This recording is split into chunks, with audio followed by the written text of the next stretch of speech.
تجھے حسن ظاہر نے دھوکے میں ڈالا، جگہ جی لگانے کی دنیا نہیں ہے، یہ عبرت کی جا ہے تماشا نہیں ہے۔ تجھے پہلے بچپن نے برسوں کھلایا، جوانی نے پھر تجھ کو مجنوں بنایا۔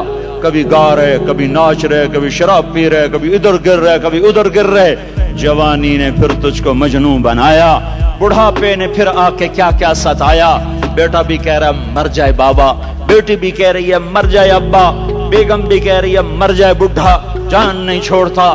مولوی صاحب دعا کرو اللہ ہمارے ابا پر رحم کر دے۔ کیا مطلب رحم کر دے؟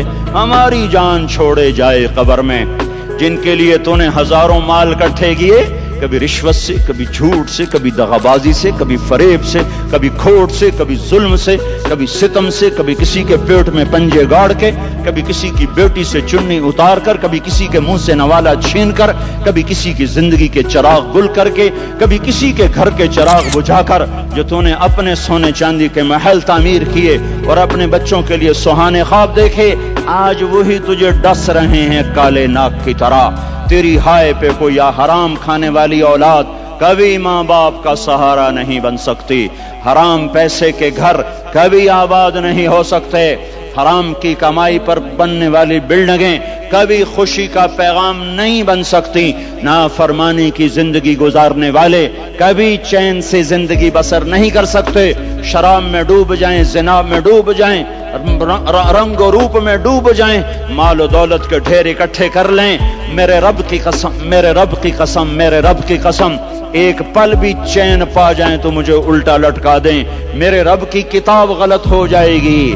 اگر گناہوں میں چین ملے اور ساز و آواز میں چین ملے، زنا شراب میں اگر چین ملے، سود رشوت جھوٹ میں اگر چین ملے، تو میرے رب کی کتاب غلط ہو جائے۔ نہیں نہیں، کتاب اللہ غلط نہیں ہے۔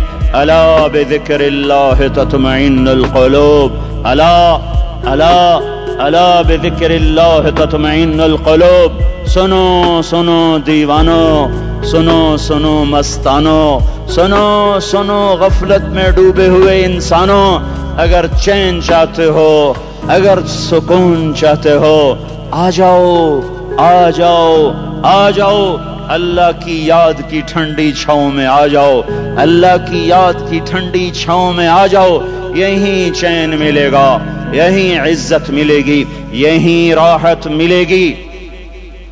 تو میرے اللہ کا اعلان، من اعرض عن ذکری فإن له معیشۃ ضنکا، جو میری یاد سے منہ موڑے گا میں اس کے سینے کو بند کر کے رکھ دوں گا، اس کے سینے میں گھٹن پیدا کر دوں گا۔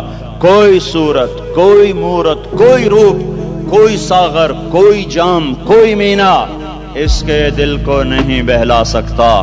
کوئی منظر، کوئی وادی، کوئی مرغزار، کوئی کوثار اس کے اندر کی آگ کا ٹھنڈک کا سامان نہیں بن سکتا۔ یہ وہ آگ ہے جو جب یہ جلتی ہے تو صرف اللہ کی اطاعت کا ٹھنڈا پانی ہے جو اسے بجھا سکتا ہے۔